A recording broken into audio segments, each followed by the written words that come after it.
So we ended the last lecture where I told you about banks are always bankrupt. Banks are always bankrupt because banks are founded on this principle that all the depositors will never come at the same time to claim their money. So we are safe, they are safe, and we can give loans and we can earn profits in form of interest, and the world will be a happier place. Very nice. But at times, all depositors do come to claim their money. What happens is that say for example, the bank actually does not keep as much deposits with itself as would be needed to honor the claims of the depositors. It becomes reckless.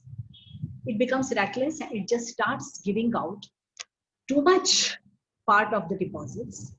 So when a depositor who has put a lot of money with that bank suddenly comes claiming that he or she wants the entire amount back, the bank might say that we don't have that money. We don't have that money because we have loaned it out and we did not actually realize that you would come to take the entire money. Just one depositor's money. There have been banks like that in the history of banking. There have been banks. And since banks were founded first in Europe, Europe did go through this experience where a lot of banks failed. It's called run on the bank when a lot of depositors come. Because if you say no to one depositor, saying that I don't have money to give back whatever you had deposited with me, that person is surely about to go out and tell everybody else that these people are not able to give my money. So, okay, fine. I mean, I needed something like, say, 1 crore. That is what I have kept with the bank. But I just need 5 lakhs. That's all that I kept with the bank. Let me at least get my 5 lakhs back. So the person who has deposited 5 lakhs will come. The person who has deposited 10 lakhs will come. Everybody, as the news spread, would come running to the bank saying that at least give me my money. You might not have enough money for those big depositors, at least my money. Big or small depositors, all of them coming together claiming for the money. Bank is always bankrupt. It goes. Run on the bank. Run on the bank is one reason why banks fail. But as I told you, banks also fail because they are reckless and they do not keep enough money to honor the depositor's claim. And it was this which, as I said, led to a lot of banks failing in Europe. I think it was sometime in 18th century, I'm not 100% sure, but it happened like that. And so over a period of time, a lot of people lost their money. I mean, come on, in India, we have seen people losing money in last about 2 to 3 years when Punjab National Bank said that it is not able to honor the claims of the depositors, and so many people lost their money. So many people lost their lives because they were so shocked that all the money, all their lives savings were completely gone, and they collapsed. There were people who collapsed. Cooperative banks, so many of cooperative banks failed that Reserve Bank of India got very worried, and it said that we will have to look after the cooperative banks really well because you can't do this with people's money. When India has so many poor people, so many people who are lower middle class people, you can't play around with this. It is like the question of life and death for them, you know. So the similar situation was happening in Europe in 18th century. And so over a period of time, the government said nothing doing. We can't allow this to go on. And there has to be somebody who is acting as a watchdog for this entire system, where each and every bank is looked at. And after their monitoring, and if they say that everything is fine, we will allow these banks to function. That is how the institution of central bank came into existence. It is called, I mean, in economics, the term is central bank, but it has different name in different nations. So it is Federal Reserve, or it is Deutsche Bank, or it is Reserve Bank of India, or it is Bank of England. So different nations call it in a different way. But the whole concept of an apex bank monitoring and looking at the banking operations of all banks that exist in the nation came into picture because of this, because banks were failing left, right, and center, and not because of the fault of the depositors, not because there was run on bank, but simply because the banks did not keep enough money to honor the claims of the depositors. Okay. So this is as far as the establishment of a central bank for any nation is concerned. Now, the other thing which you also need to learn, which is a quite an interesting concept, is that banks create money. So just as I told you that the government prints money, government orders Reserve Bank of India to print money.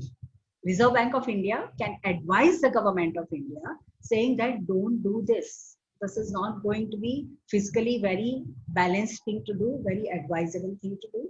But if the government of India insists, then Reserve Bank of India has to print money. Okay.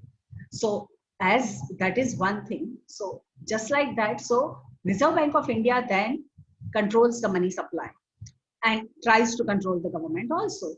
But Reserve Bank of India realizes that there is one more entity, which is called the banking system, which also creates money. And how does that happen? So now, let us just try to understand this. Say there is a queen who has decided that she is going to give away some of her wealth to this very poor cousin of hers who stays in a small town. So this lady who is staying in a small town bequeaths something like, say, 10 crore rupees. Okay. Huge, huge. Someone who is earning hardly 15,000 a month suddenly gets 10 crores in her account. She gets 10 crores in her account.